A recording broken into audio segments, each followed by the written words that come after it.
मुझे समझ में नहीं आता कि देश के लोगों के साथ ये दिन दहाड़े खुलेआम झूठ बोलने की कार्रवाई बार बार भारतीय जनता पार्टी क्यों करती है। करो कि ज्यादा करो, 90,000 करो कि ज्यादा करो। दिल्ली सरकार 1,00,000 करोड़ रुपए का पैकेज देगी।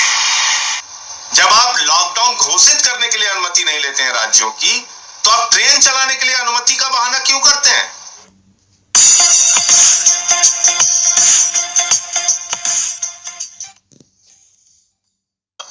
मुझे समझ में नहीं आता कि देश के लोगों के साथ ये दिन दहाड़े खुलेआम झूठ बोलने की कार्रवाई बार बार भारतीय जनता पार्टी क्यों करती है। और इसके लिए मैं आपको एक वीडियो दिखाना चाहता हूं, उसके बाद अपनी पूरी बात करूंगा। ये आप जरूर देखिए और सुनिए इसको। 80,000 करोड़ रुपया का पैकेज देने का घोषित किया।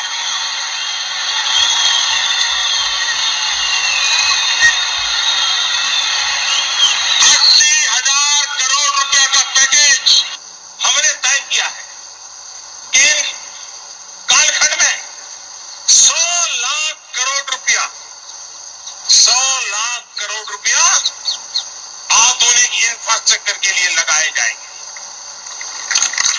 जिसे रोजगार भी मिलेगा। अच्छा होता मैं आज बिहार के पैकेज की घोषणा यहीं से करना चाहता हूं।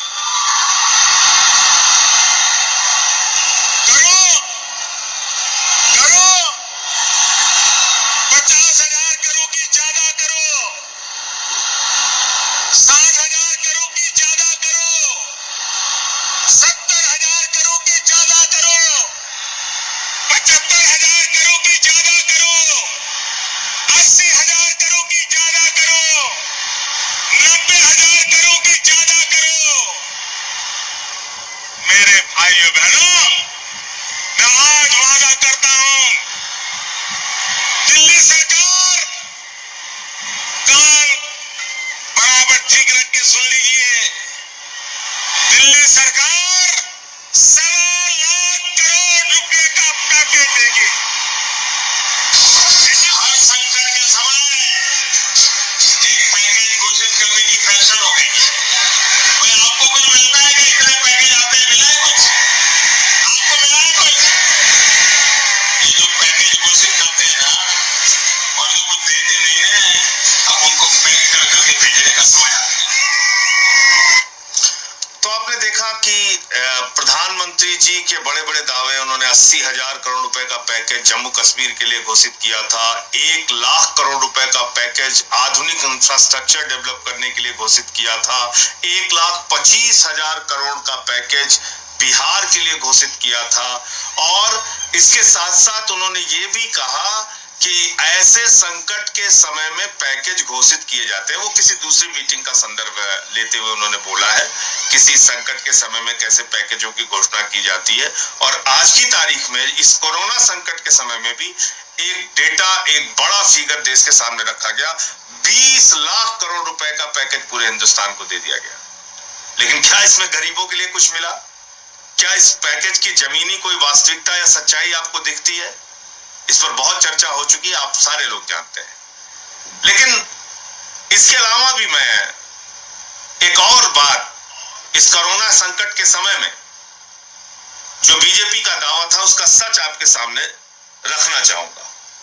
और वो सच ये है कि बीजेपी ने यह आह्वान किया था कि पूरे देश में 1 करोड़ कार्यकर्ता, पहली बात तो आप ये जान लीजिए कि बीजेपी की जो मेंबरशिप है पूरे देश में, वो 180 मिलियन यानी करीब करीब 18 करोड़ सदस्य बीजेपी के हैं। बीजेपी अपने आप को पूरे दुनिया की सबसे बड़ी पार्टी होने का दावा करती है। तो 180 मिलियन बीजेपी के मेंबर हैं, ये देख लीजिए, आप गूगल पे जाएंगे आपको पता चल जाएगा।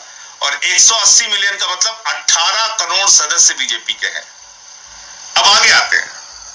अब इन 18 करोड़ सदस्यों को उन्होंने आह्वान नहीं किया, इनमें से सिर्फ 1 करोड़ को किया। अगर 18 करोड़ को करते तो शायद परिस्थितियां आज बिल्कुल अलग हो जाती। शायद 90 करोड़ लोगों को खाना खिलाने की बात हो जाती।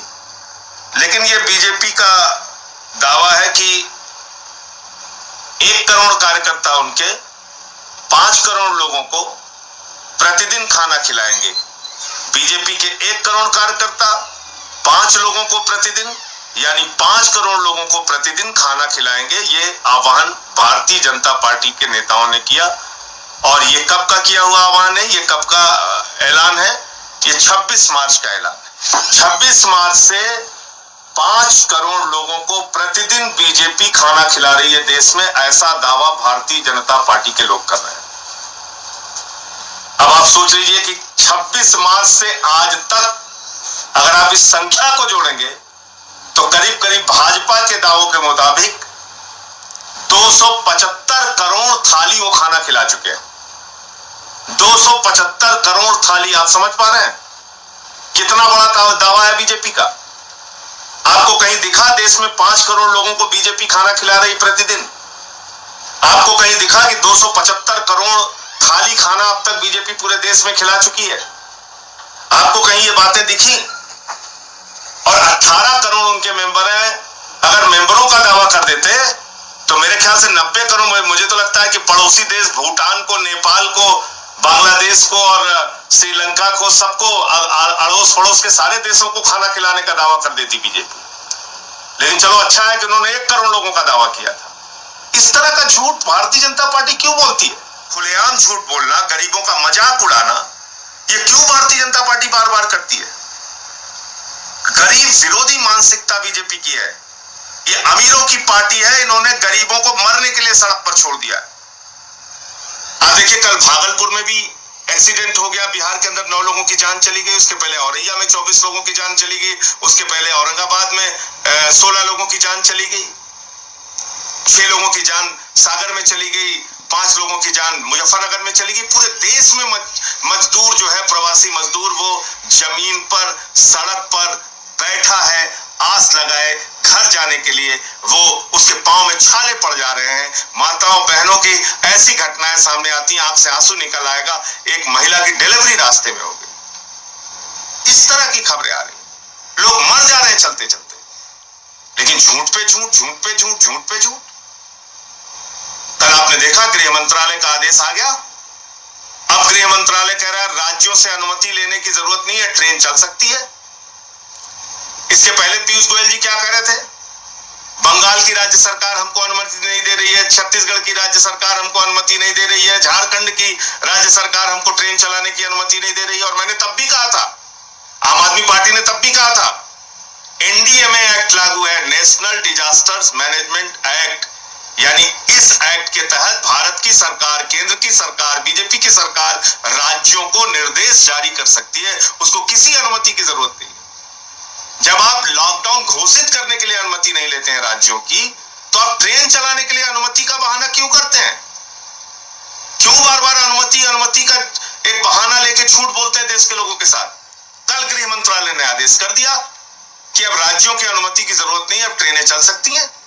इसका मतलब इन 10 दिनों तक आप जानबूझकर इन गरीब लोगों को सड़क पर मरने के लिए मजबूर किया आपने। तो ये है बीजेपी की सच्चाई, ये है बीजेपी की असलियत, ये है बीजेपी का असली चेहरा। इस महामारी के, इस संकट के समय में भी वो लोग झूठ बोलने में, फरेब बोलने में, लोगों के साथ छल करने में बाज नहीं आ रहे हैं। इनको पहचानिए, इनको जानिए। इंकलाब जिंदाबाद।